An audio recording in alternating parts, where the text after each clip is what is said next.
مساء الخير، ازيكم عاملين ايه النهارده؟ ميعادنا مع داي 7 تقريبا. النهارده سابع يوم من tapping everyday routine. النهارده هنشتغل على، مش عارفة اشتغل على ايه. افكر في توبيك كده واتنفس مرة واحدة، ادخل في سبعة اطلع في سبعة، واشوف احساسي وانا بفكر اني مش عارفة اشتغل على ايه.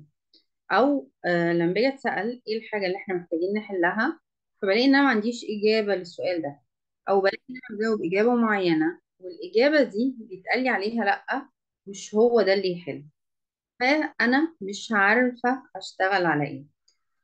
فخلينا نشوف كده الشعور ده شدته كام على سكيل from 0 to 10، ونتابع مع بعض ونختار نحرك. برغم ان انا مش عارفة المشكلة اللي شغلاني دي أنا محتاجة أشتغل على إيه عشان تتحل. بحب نفسي تماما وأقبلها بدون حدود. برغم إن أنا مش عارفة أشتغل على إيه عشان مشكلتي تتحل، بحب نفسي تماما وأقبلها بدون حدود. برغم إن أنا مش عارفة أشتغل على إيه عشان المشكلة تتحل، بحب نفسي تماما وأقبلها بدون حدود. بسامح نفسي وبسامح كل شخص شارك في الوعي واللاوعي. إن أنا لحظة ما حد يقول لي ايه اللي انت عايزه يتحل في القصة، بلاقي نفسي فعلا مش عارفة انا عايزة احل ايه. انا مش عارفة ايه اللي انا محتاجة احله عشان اعدي النقطة اللي انا واقفة. مش عارفة انا محتاجة احل ايه عشان اعدي النقطة اللي انا واقفة. مش عارفة احل ايه عشان اعدي النقطة اللي انا واقفة. فاللي بيحصل ان انا ببتدي بدل ما اختار انا عايزة احل ايه، ببتدي اوصف المشكلة وأنا بجاوب على سؤال أنا عايزة أحل إيه.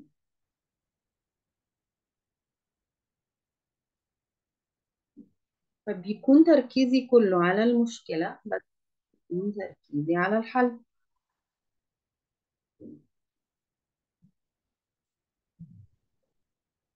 أنا لما بيحصل لي تشالنج معين ببقى مش عارفة أحل إيه. مش عارفة أحل إيه.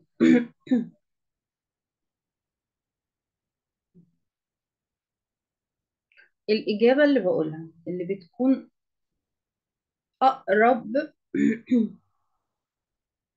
للاقتناع بالمشكلة منها، لأننا بندور على حل مع بعض. أنا مش عارفة فين النقطة اللي محتاجة تتحل عشان الشعور السلبي اللي أنا حاساه يتحرك. برغم إن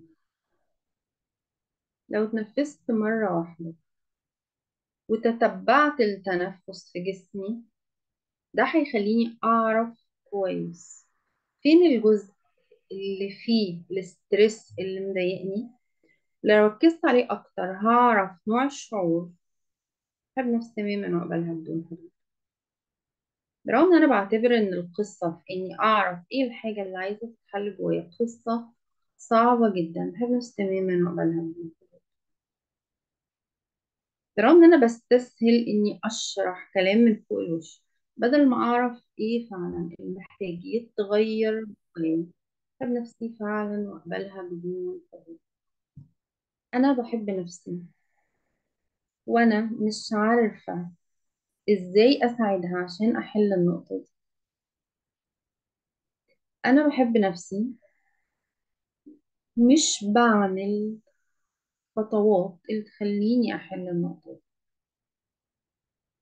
مش عارفة احل.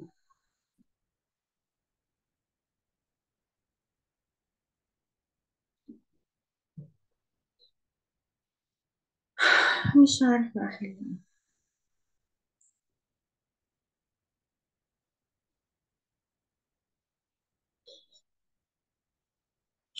برغم إن أنا في اللحظة دي ممكن أكون يعني كده كده أنا مش رايحة للحل. فبدل ما أبتدي آخد خطوات تبعدني أكتر أو تعقد المشكلة، فأنا بختار إن إحنا نشتغل السيشن دي النهاردة، عشان لو أنا مش عارفة أحل إيه أسمع السيشن دي بدون تحديد للحاجة اللي أنا محتاجة أحلها ومش عارفة. كان ناس تماما وقبلها من كده، برغم إنه دايما كان نفسي أشتغل بدون تحديد. عايزة أشتغل من غير ما أبقى عارفة أنا شغالة على إيه. كان ناس تماما وقبلها من كده، برغم إن الطريقة دي ممكن تكون نتيجتها مش أحسن حاجة، بتكون محتاجة مني وقت طويل قوي عشان أحس شعور كويس. مع ذلك أحسن من إني أفضل حاسة بالحيرة، أو أتصرف أو أفكر بطريقة تبعدني عن الحل أكتر. فبنفس تماما وأقبلها جدا.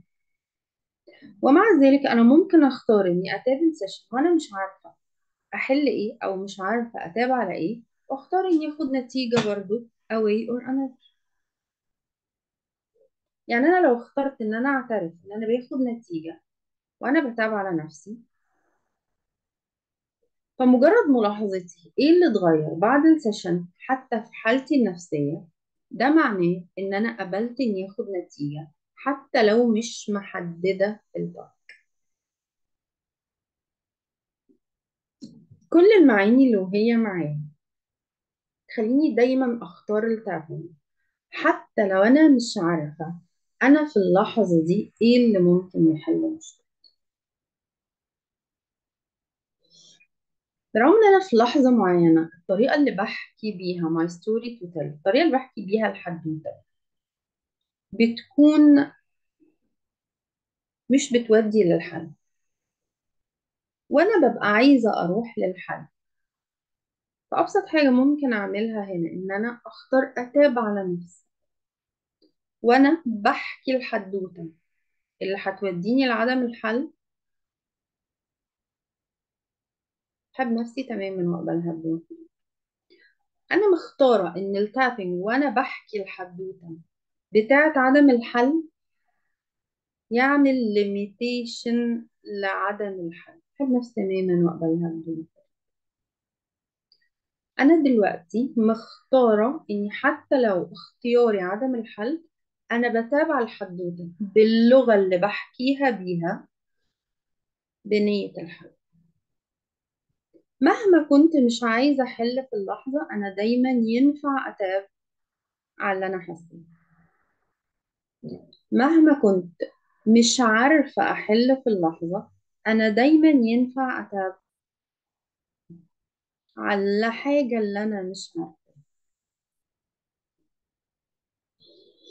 كل محتاجة يكون موجود عندي إني أبقى ناوية ادخل السيشن واطلع منها كويسة. ده بيخليني مجرد ما بتابع على نقط التابع اللي احنا بنتابع عليها بحرر محتوى طاقي معين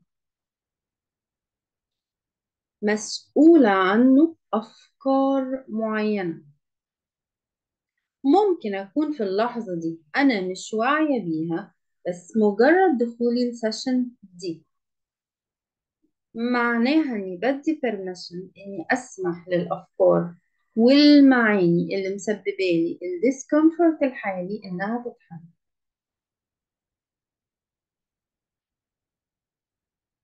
حتى لو كنت مش عارفة أنا بتابع على إيه. برغم إن فكرة الإصرار على الأسطوانة بتاعتي بتبعدني عن الحل، وأنا مش موافقة إن أنا أبعد عن الحل، فبختار إنه حتى وأنا في أبعد نقطة عن الموافقة بختار التابنج. بحب نفسي تماما، رغم انه التابنج لايف ستايل، حتى وانا في ابعد نقطة عن التغيير، حتى وانا في ابعد نقطة عن الموافقة بختار اتابع على نفسي عشان اقول للسبكونشس مايند بتاعي انا رايحه للحل. بحب نفسي تماما وأقبلها.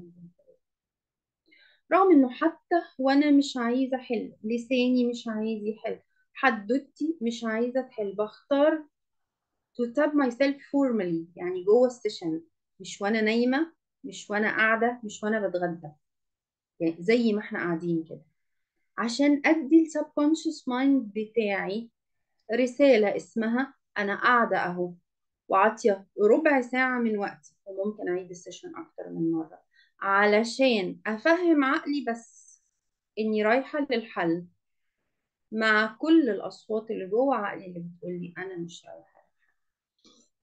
كل المعاني اللي بوافق استقبلها من طاقه الهيه، وهو عقلي بيقول لي خلينا نقول الاسطوانه بتاعت عدم الحل، عشان ابقى رايحه للحل حتى لو انا سامعه ان عقلي بيقول ان انا مش رايحه.